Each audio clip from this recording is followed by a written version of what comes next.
Same thing goes for the women's for the women. You know, I don't think there's anybody in the women also that is up there, at least not in the juniors and the under 23. So yeah, I mean, it's I think the future looks orange. The future of cyclocross looks orange.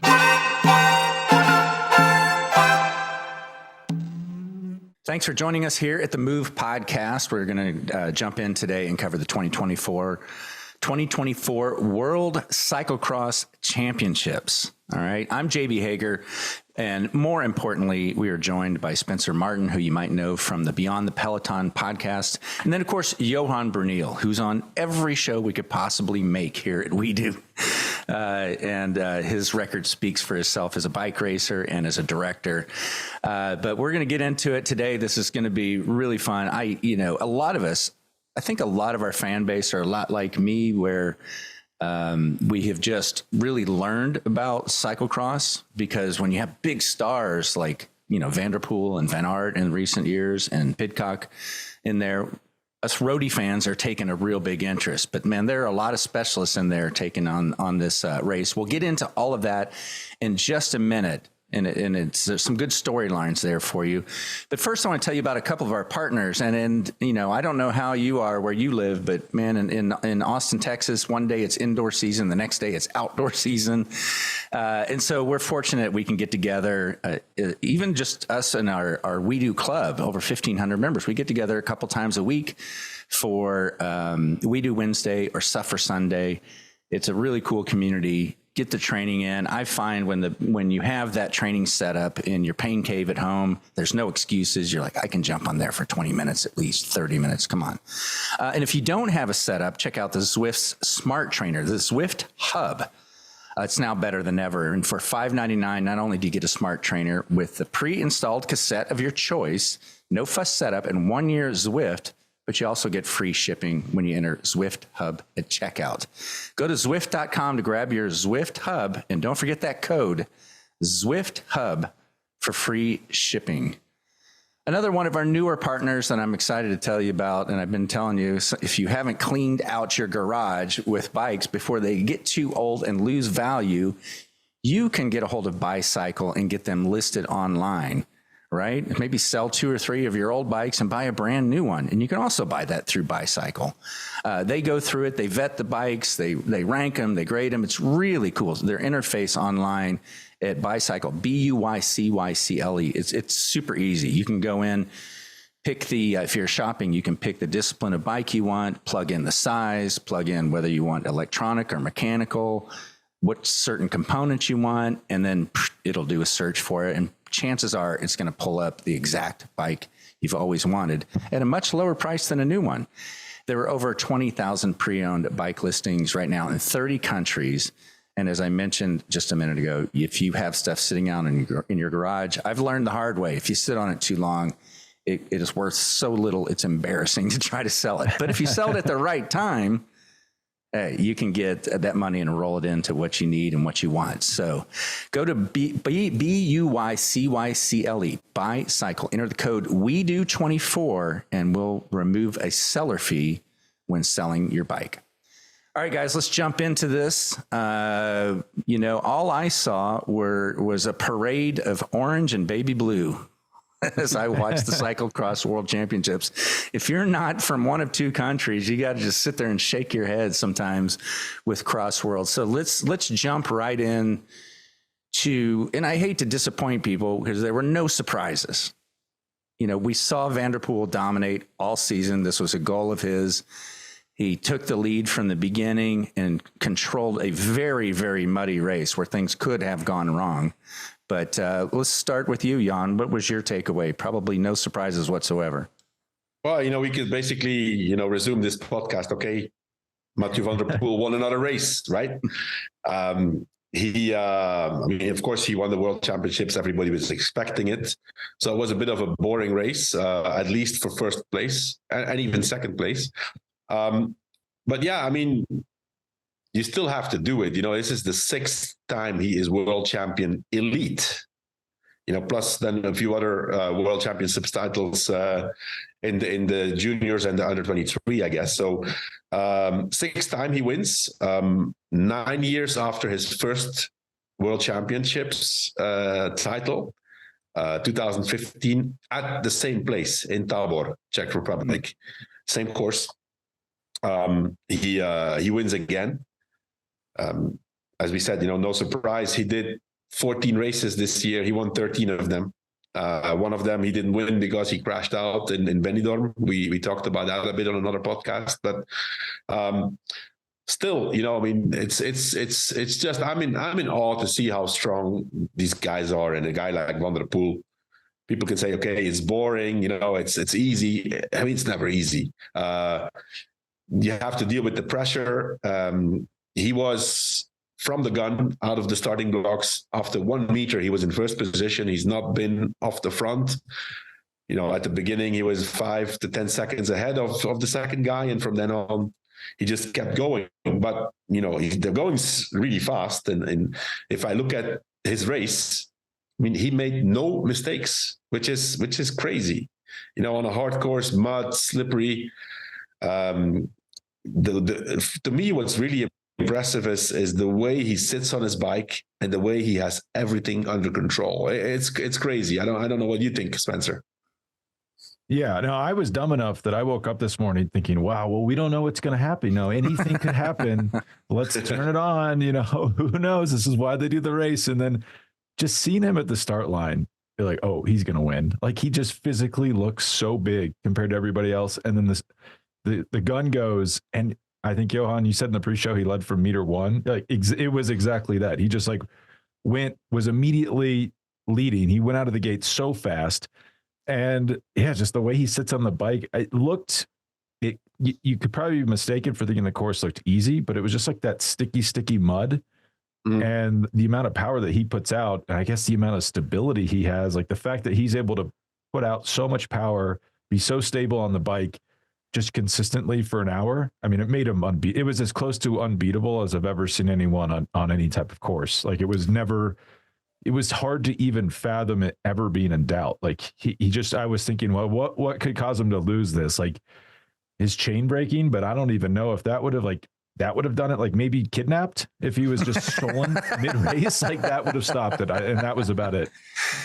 Yeah, I would love to have you guys expand on it a little bit, because, most of us who've maybe raced a bit here or there have never done cross. Like, your heart rate is pinged the whole time, which is going to lend itself to making more mistakes. You throw in the mud, you throw in all that, all that moving around, that makes it even more remarkable. Plus, even though we all know Van der Poel is a freak talent, he's up against specialists.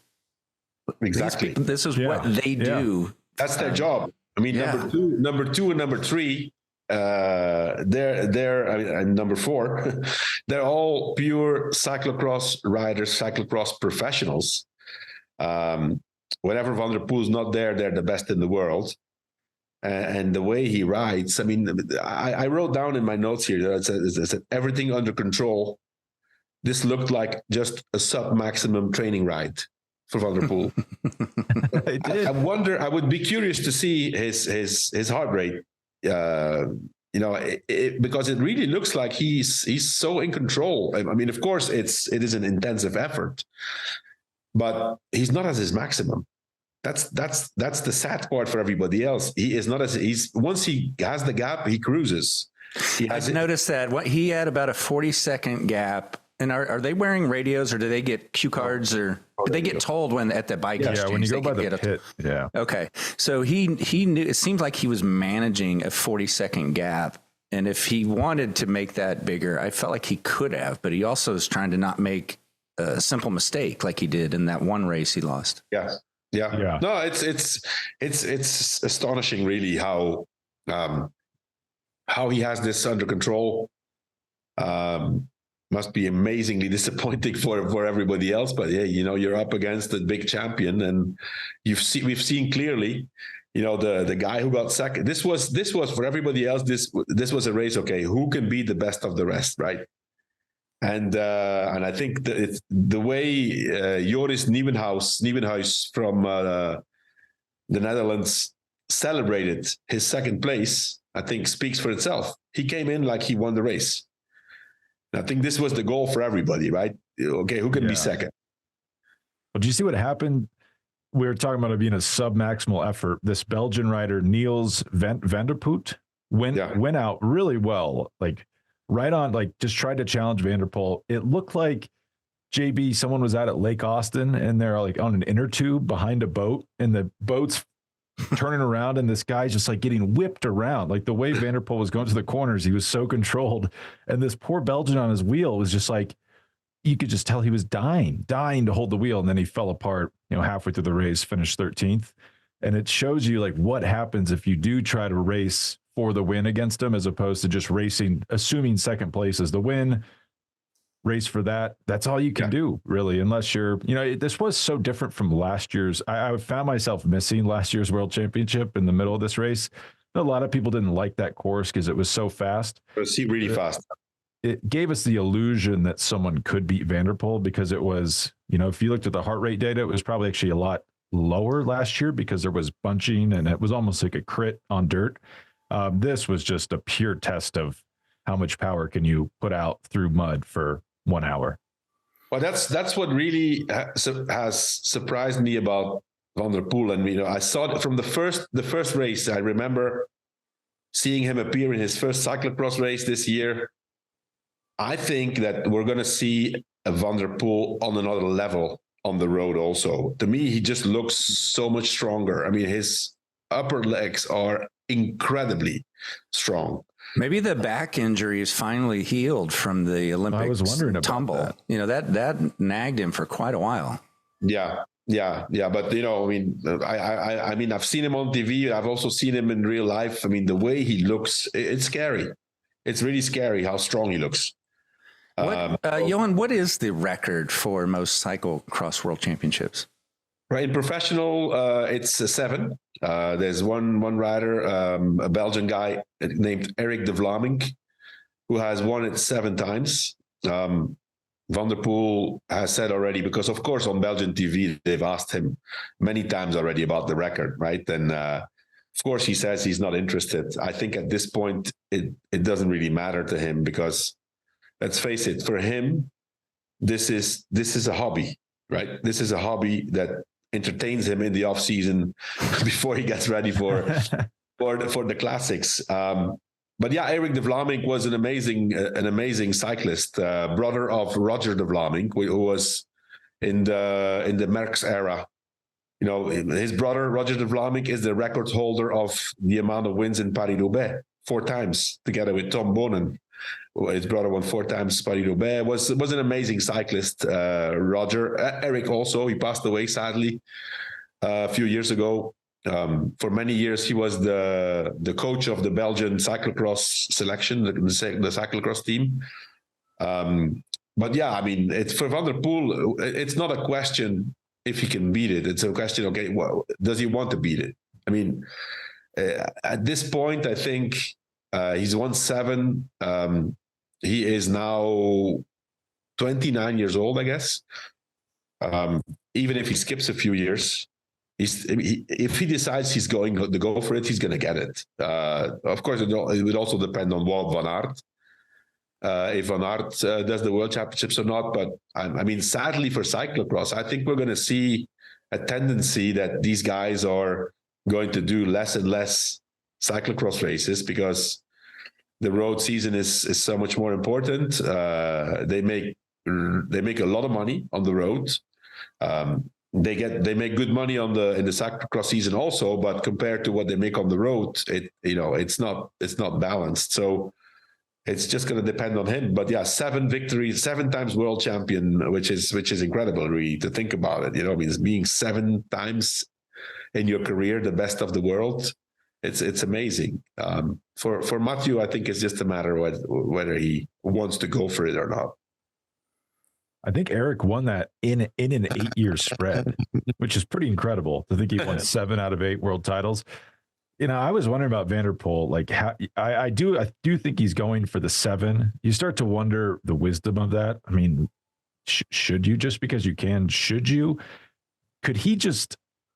I felt like he could have showed up to this race and won this race without having done any other cyclocross races throughout the year. Maybe that's not true, but do you know, is there a start line implication in that? Like if you don't race enough, are you buried a few rows back? Or since he was on the first line today. So yeah. If you look at the UCI ranking, he's not first. So I don't exactly know how it goes, but I mean, listen, it would actually be good if he has to start from fourth or fifth row for the suspense of the race. Yeah, true. Watch him reel everybody in. World champion, you get to start on the front, but I heard a theory on the cycling podcast earlier this week. They had a cyclocross specialist on. I forget his name. I apologize, but his theory was Van der Poel's going to retire, like short-term retirement from cyclocross, try to come back later in his career and win the 7th. The only thing about that is, like, we saw Stybar today.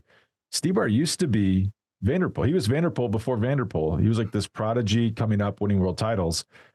Kind of feels like once you step out of that world, and obviously Van der Poel's such a good rider, just better than Stybar, maybe he could get away with it. It does seem like once you take your foot off the treadmill, so to speak, it's hard to jump back on.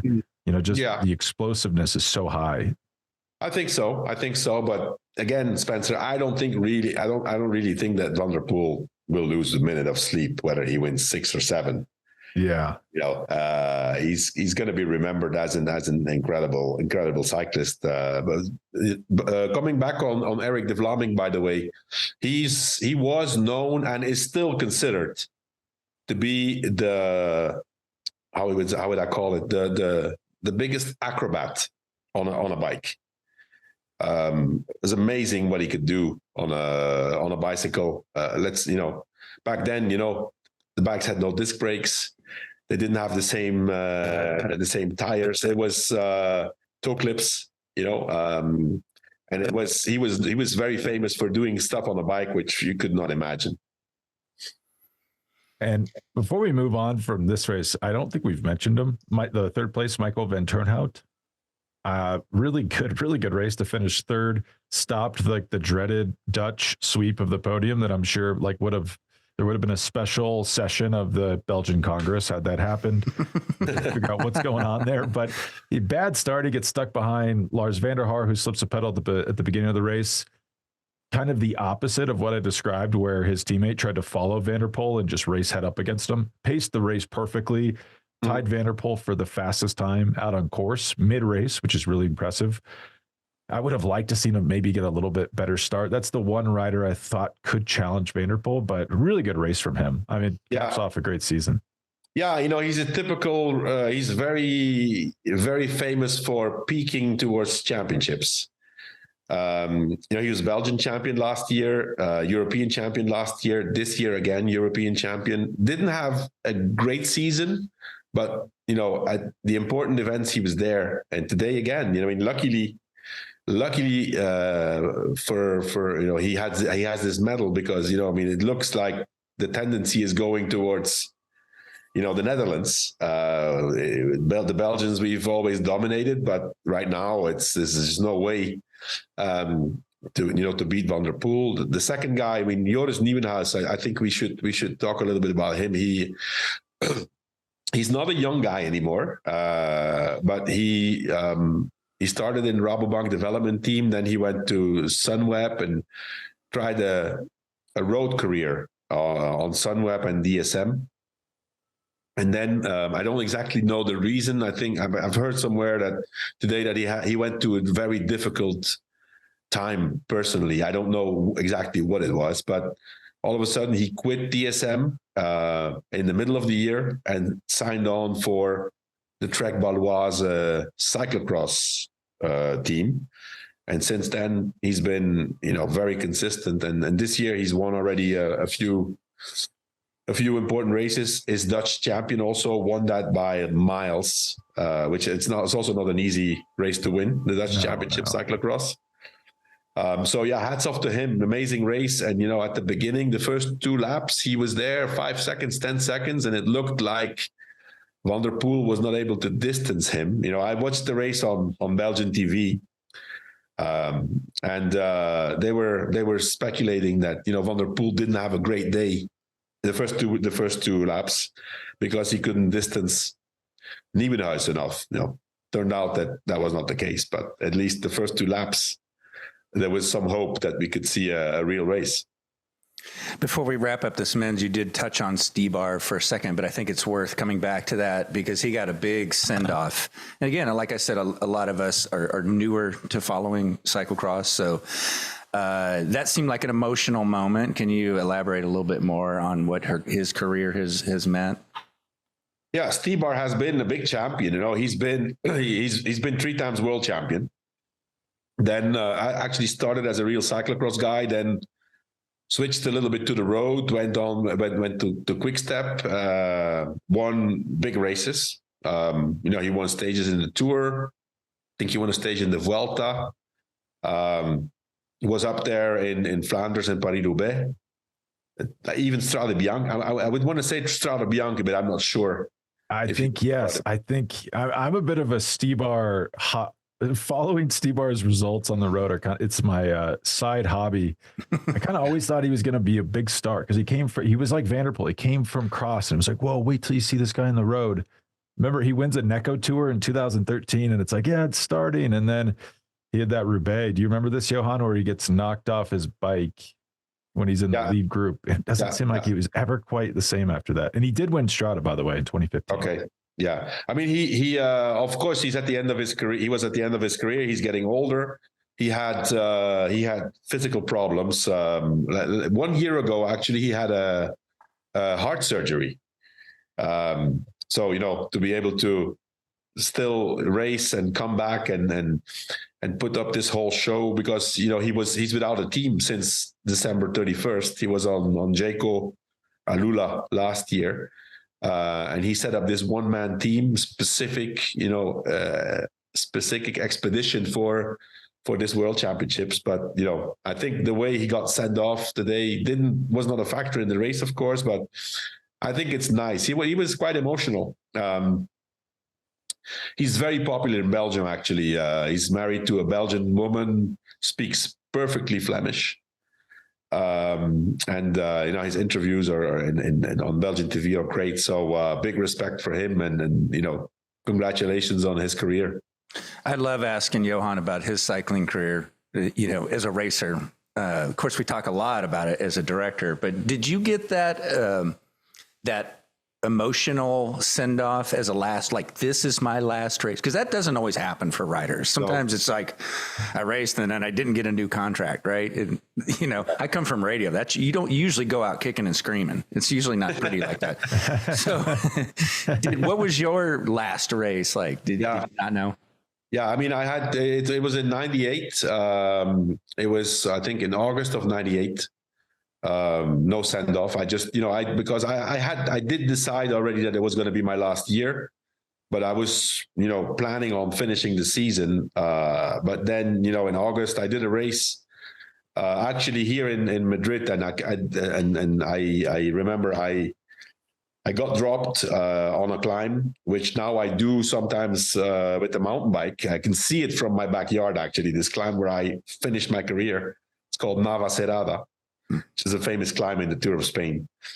And so, that day I just, I was dropped. I saw the team car there because there was a feed zone. I pulled on the side. I put my bike in the car. I gave my number to the soigneur and I said, okay, this is the last one. I'm never putting a number on my back again. You just knew right then. And that was it.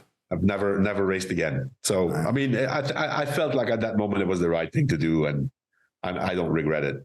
Yeah, yeah. Well, then you jumped right into being a director, so we know how that worked out. Took a whole month off. Before we get into the women's Cyclocross World Championships, I want to tell you about a few of our other partners that we really appreciate. They help us pull us all together. Our team just keeps growing and growing. You should have seen The Office last week. Anyway, to start taking care of your health, and it's just never been so easy with AG1. It's become such a household name. When we first started talking about it, we were like Athletic Greens, right? Because felt like we needed to describe what it was. Now you can just say AG1. Everyone knows what you're talking about. It's part of my routine every day for the last couple of years. Easy to scoop in, blends up just by shaking the bottle. You don't even have to get out a blender or anything. Tastes great, and it gets you all those vitamins, minerals, pre and probiotics into you every single day. And it's a powerful, healthy habit that's also powerfully simple. So try AG1 to get your free 1 year supply. Also, they'll throw this in vitamin D3 and K2 and 5 free AG1 travel packs. So I have a canister in my kitchen where they just send me the big packs. I keep reusing that. But when I'm on the road, the travel packs are great. You're going to absolutely love it. So check it out. drinkag1.com/themove. That's drinkag1.com/themove. Check it out. Part of my daily routine, and pretty much everyone on the We Do team has started doing Ketones IQ from HVMN. It's part of my daily routine. And I've been saying this for some time, how it's helped me with mental clarity, awareness, all that stuff. And I actually heard a doctor talking about that on the radio earlier this week. She was talking about how when the brain is getting ketones in ketosis, they have seen a huge decrease in even bipolar and depression. All right. So it's not just the physical side, it's the mental side too. My recommendation is just do a subscription, try it for several months. I can pretty much vouch for it. You will feel a difference. 30% off your first subscription at Ketone IQ at hvmn.com/themove. Again, visit hvmn.com, the move, and subscribe upon checkout for 30% off. And last but not least, and I have a confession here. I have not hooked mine up, but we are now partners with Tushy. Have you we talked about it for the first time on the last show. And of course, Johan's like, hey, Europeans have been using bidets for forever. That's like a standard. That's normal. Well, in America, not so much. This is a newer thing. And so rather than replacing the entire toilet in your bathroom, you can buy this attachment from Tushy, attach it to your water line. Boom. Works like a champ. I'm going to get mine set up this week. Why not be more hygienic? It's better for the environment. There's a lot of different reasons to do it. So for limited time, our listeners will get 10% off their entire order at hellotushy.com. Go to hellotushy.com and use the code WEDO for 10% off. All right, now we're going to get into the women's, but one thing I know you wanted to also talk about in general with this World Championships is how big the crowds were not being in Belgium or places that are used to hosting cyclocross race. Can you elaborate on that? Because that's a big deal. And Stybar too got that big send off probably for that reason too. It was a home crowd for him. Yeah, it's a home race for him. He lives close to Stybar, but Czech Republic cyclocross historically has been popular in the Czech Republic. They've produced some world champions, but not to the extent of Holland and Belgium. So it was nice to see a big crowd in a country that's not Holland and Belgium for the World Championships. Of course, the World Championships it's a special event. I would dare to say probably a third to half of the people that were on the course were probably not Czechs, probably Belgians or Dutch. Because it's so popular, it's such a religion that actually people make those trips, even if it's 1,000 or 2,000 kilometers away.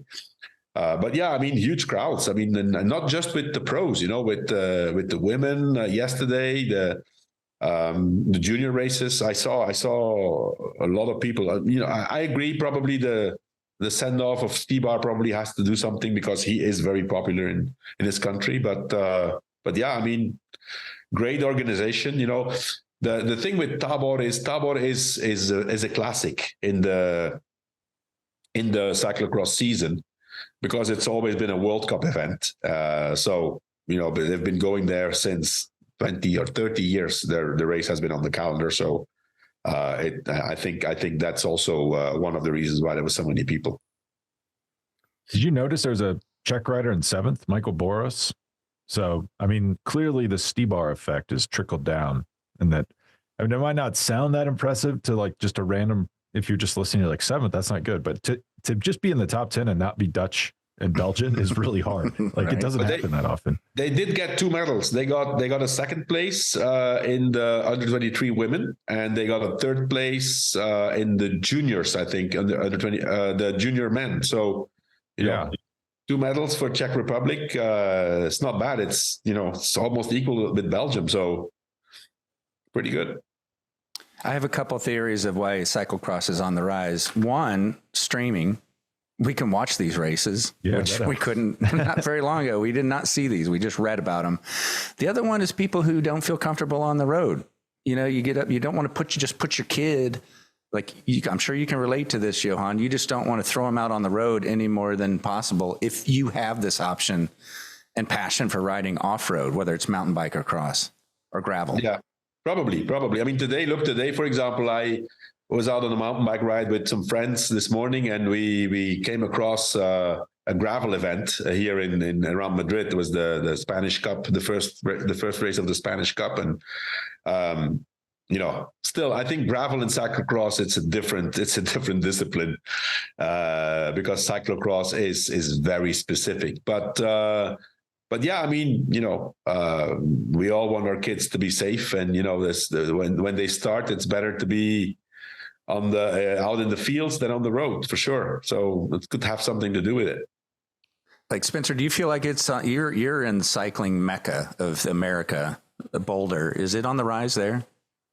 Definitely. I feel like maybe 10 years ago for adults, it was much bigger. You know, it was kind of like that was like the cyclocross boom, Jeremy Powers, like those races at Valmont were massive. But for kids, I mean, I feel like it's huge now. You know, you see, like, you go out to these parks in Boulder, and just like in the fall, there's just like armies of children at cyclocross practice, basically. So it's definitely very popular with kids. There's actually, I think, the top American in the race today, Eric Brunner, is from Boulder. He finished 26th. So yeah, and I have a child as well. So it's definitely appealing to think about just putting them in a park and having them ride around. It's good for skill building too. Like, if you want to be a really good road racer, as Vanderpool's showing, cyclocross is a good place to start. I agree. It's a great start. I mean, and you know, it has changed so much. You know, today they were interviewed on Belgian TV again. You know, they have it's such a special race that they have the pre-show, and they have then like at the Tour, you know, like Velo Club, or they have something like that, like a discussion going on. And there were 2 ex-world champions as a guest, a Dutch guy and a Belgian guy, and they said, you know, how much it has changed since they were racing, because one of them was world champion juniors in '98, a guy called Richard Groenendaal, who was Dutch guy, and then another guy, Niels Albert, who was world champion juniors in early 2000s. And back then he said, we were just cyclocross guys. We didn't even get the chance to try it on the road. Now, since it's proven that cyclocross is such a great start, I mean, everybody wants to be Wout van Aert and Mathieu van der Poel. How did they start? They started as cyclocross riders. So it's a good start. I mean, it's a good way of trying, if you can be any good at this. And it's so much easier. Like, gravel's probably pulled some like middle-aged people away from cyclocross. Like today in Boulder, there's this big gravel race, but we got a foot of snow yesterday. Like, I'm not going to go to my son and say, like, you want to go do a 100-mile gravel race in the snow? He's probably going to say, that doesn't sound that fun. But cross is a much easier sell to a child than a miserable gravel race. All right, let's jump into the women's. Well, this time we'll let you lead off, Spencer. Not that much of a different story than what we saw in the men's. No, it's kind of a similar thing, actually. Hold on, I'm pulling up the results. So Fem van Empel, is that how we say her name, Johan? Am I saying that right? Yeah. Just wins, dominant race, finishes off. It's a Mathieu van der Poel-esque season, probably more impressive because she did more races, won all but 2 races. So you kind of saw this coming on Visma. So obviously a really good team. We had a Dutch sweep of the top 4. So it's even more concentrated than in the men's race.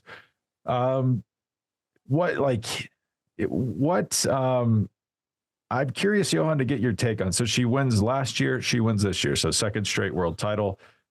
I maybe deluded myself mid-season into thinking like, oh, this could be a fight for the world title with the women, because you had a lot of good. There was 2 races. There was a World Cup at Hulst, where Puck Peterson wins, and then you had another one where the World Cup Gavarne, where Puck wins as well. Yeah, and then I thought Carmen Alvarado looked really, really good about mid-season. And then it was similar to my delusion on the men's side, where it's just like, no, there's actually absolutely no question about who's the best racer here.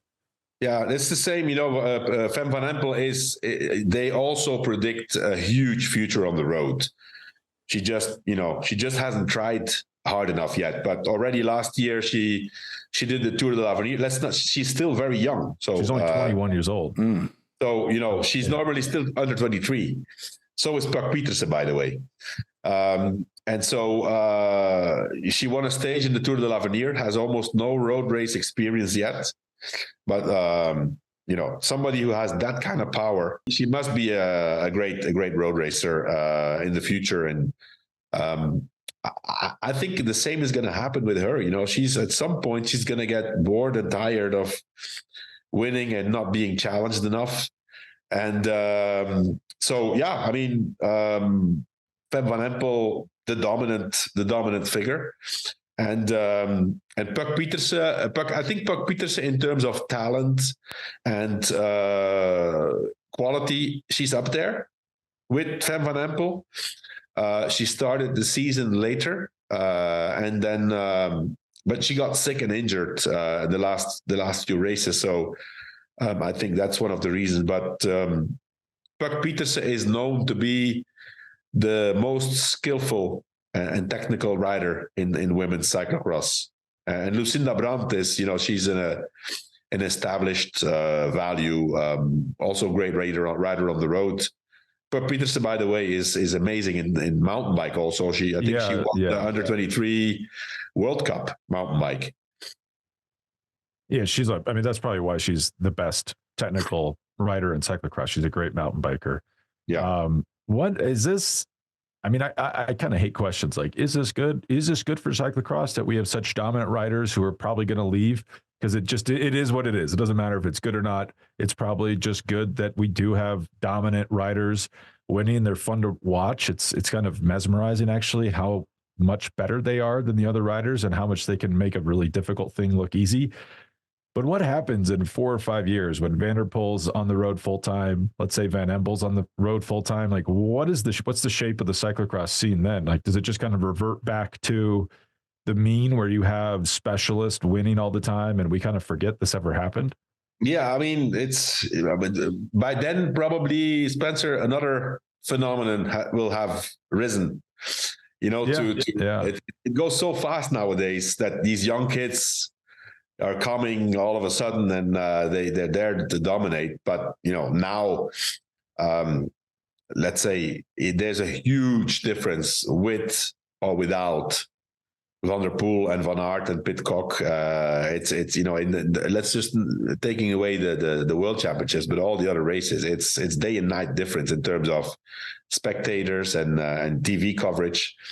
So, let's just hope that at least they show up a few times. We would have to hope that. And does this mean anything? Tell me if this means anything. The men's junior race, won by an Italian. Second place is a Dutch rider. Third place is a Czech rider. There's no Belgians in the top 10, and it's a lot more diverse from, at least from a point of the countries. You're trying to get under Johan's skin here. Well, I see what you're doing. Is this an opening up we're seeing, or does it just, by the time they get to the senior level, it's just back to Belgian and Dutch riders? I don't know. It's not good for Belgium that there's nobody up there in the top in the juniors. Same thing goes for the women's for the women. I don't think there's anybody in the women also that is up there, at least not in the juniors and the under 23. So yeah, I mean, it's I think the future looks orange. The future of cyclocross looks orange. A little bit French. The French are better than. I agree. The French, I have to say, the French. That, one of I watched. I saw a little news and I said I have to go watch this. So the junior World Championships man was heartbreaking for the French guy. He was in the lead, and he was together with the Italian guy who won. And just after they passed the mechanical area, he has a puncture. Oh. And it was the last lap, so he had 5 minutes to the next technical zone. He would have been first or second. He finished fourth finally. But yeah, I mean, the French have a few young guys who are really, really good. And they won the mixed team relay, which is kind of an unusual event where you can. What'd you say? It was one from each. So it's a man and woman from the elite level, the under 23 level, the junior level, and you can race them in whatever order you want to race them, which is a pretty interesting format. Like you were saying, the British team, the UK team had Zoe Backstead go first. Most teams had their elite men go first. So they're kind of like purposely ceding time, but you just hope Zoe can hold on as well as she can, and then you make up time later. Well, I think it's an interesting event. I mean, I still haven't, got my head around it if it really makes sense, because, it's a World Championships, but then, everybody gets a World Championships jersey, but they can never wear it, right? They're never going to wear the jersey because there are no more events like this. So, but yeah, there was 10 countries. The Netherlands decided not to participate, which, was great for the race. And I think the thinking behind it was quite smart, actually, because Zoe Backstead is very strong. She's shown, in the under 23 race that she was head and shoulders above everybody else. So instead of having her ride with her peers, she would be the one that needs to make the difference. Now she was chasing men. And so she had to, I think the difference there, because at the end of the day, if it's 6 riders, at the end, it basically comes down on 6 times the time of because they go 1 lap full out, right? So let's say if it's 10 minutes per lap, the elite guys do 9 minutes, the juniors do 11 minutes. It's basically how fast everybody can go. So if you can have one of those female riders with the man, she will go faster than if she has to go on her own without anybody in front of her. So. It was after 1 lap, the Great Britain was 45 seconds down, and they finally were sprinting for the victory after 6 riders. So I think it was a smart move. And they lost because Cameron Mason, great guy, young Scottish rider, got beat by a French junior. Is that right? Yeah, the guy I just said who had the flat tire, who apparently is very good. I mean, he was amazing, the French rider. In that relay, so yeah, they came to the finish, and finally the junior beat Cameron Mason in the sprint. So these young guys, man, they're 17 years old and they are on an unbelievable level. I mean, you could see that the pros were actually not able to take that much time out of the juniors, whenever they were like mixed up. His name is Alban Sparfell. We should remember that. We'll probably hear from him again. I've been kind of noticing this just generally racing in the last 5 weeks across road and cyclocross. Not a ton of delta between really, really young, talented riders and veterans. I mean, you have I don't know if you saw like the Alulu Tour yesterday where like William Leclerc, is that his name? He's a Belgian rider. Le Serre. That's exactly how I said it. Like he was like his VAM numbers on that climb. It's only at an 11-minute climb. It's like world-class numbers he's putting out in February at 21 years old. Well, he was up there with Simon Yates and with Rafael Majka. I mean, those guys are top climbers in the tour. Yeah. So any other loose ends, guys? Before I do have a couple things on the horizon for We Do and the Move that I'll share with you, but I just don't want to cut you off if you had any other magic from your observations. Yeah, I have one name I want to talk about. It's the guy who won the under 23 World Championships, a Dutch guy, Tibor Del Grosso. He's already raced quite a few races on the elite level. He's also part of the same team as Mathieu van der Poel, Alpecin. But amazing rider. There's I don't know. There's something about his pedaling style that tells me this is going to be a special guy. I was actually, communicating a little bit with one of the guys of Alpecin from the management, and I said, this guy, it's like he pedals through the mud. He doesn't push us through the mud. He pedals through the mud like smoothly, instead of mashing. Everyone tends to mash in the mud. Exactly. And then he told me that this guy has amazing power output, and that he thinks he will be really good on the road also. So Tibor Del Grosso, Italian sounding name, but the guy's Dutch. Really loved that guy and see how he dominated the race. My loose end is, I should have said this up top. If you're listening to this and thinking that all sounds great, how the heck do I watch this since there's no GCN anymore? Flow Bikes is your friend. If you live in the US or in North America, if you live in Canada, United States, Flow Bikes is your friend. If you live in Europe, you have no worries. You have Discovery Plus, Eurosport. It's easy over there. Over here, Flow Bikes has picked up a lot of the coverage. Technically, it's supposed to be on some Max is supposed to be rolling out something to replace GCN. They've been pretty bad. I think their internal communications are that they're shooting for mid-February to have like a viable product. But in the meantime, you can just use a VPN from Canada, fire up Flow Bikes, and you can watch like almost the entire calendar. So that's the place to be if you really want to watch races right now.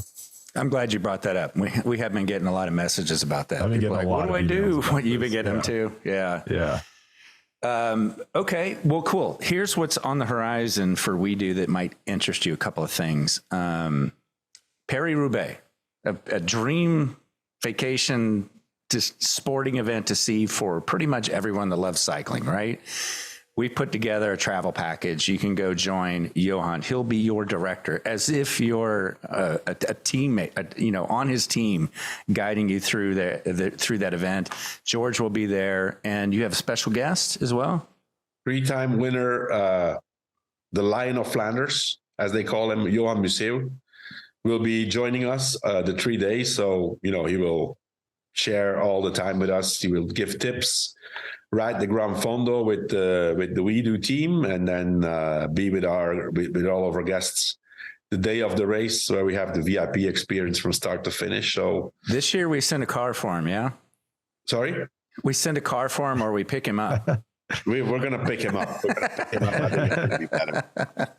Yeah. But what an experience. I mean, wow. It's it's something I really recommend because, it's a mix of, riding the race yourself, then seeing the guys do it the day after. And in the meantime, we give all the information. We share lots of stories, lots of laughs, good food, and good wine. So that's the whole package. I definitely recommend it. It's on our website, wedo.team, in the travel section. Very cool. You can send an inquiry there if you're interested. There are, by the way, JB, there are only 3 spots left. 3 remaining spots. That's it. Experience of a lifetime. Check it out. wedo.team/travel. And also, you were just talking about this Italian kid who won the juniors. Another name that goes into the up and comers. We just did the up and comer show. That is worth checking out if you haven't listened to it. It makes your whole experience of watching racing so much better when you're familiar with more names. So our annual show, Up and Comers, where Johan gives us all those names to watch for. I have to say, sorry to interrupt, JB. You know, I mean, unfortunately, we were limited on time. You know, I was only to give. No, we weren't. You and I weren't. I know. I'm trying to be nice. I know. So I only could give 8 names, but there's at least 2 or 3 more. Actually, Spencer and I talked about one of them. I didn't have the time to talk about him, but you know, he won a race the day after. Axel the next Laurent. day, yeah, we talked on Monday night. And he wins. Also on Alpecin. I had him on my list, but I didn't get the time to talk about him. But yeah, the Up and Comer show is very interesting for people who want to learn about new names to watch for the future. And then the move is back tomorrow for the season preview. This is where we're mostly going to look at the spring efforts. So looking forward to that. I hope you've done the research, Johan. I know you always do. I've had it here. So we're going to be back very, very quickly. Thank you, everyone, for tuning in. We appreciate it. I know there's a lot of places to get your news and information about bike racing. We really appreciate you tuning in. Take time to like it, share it, subscribe, pass it on to your friends. If you think they'll enjoy any of these stories, send the link to them. And we would greatly appreciate that. I always appreciate you guys, Johan, Spencer. You do such a great job of going so deep on stuff. We're all learning from it. So thank you. And we'll all talk soon. Okay. Thanks. Thanks for having us, JB.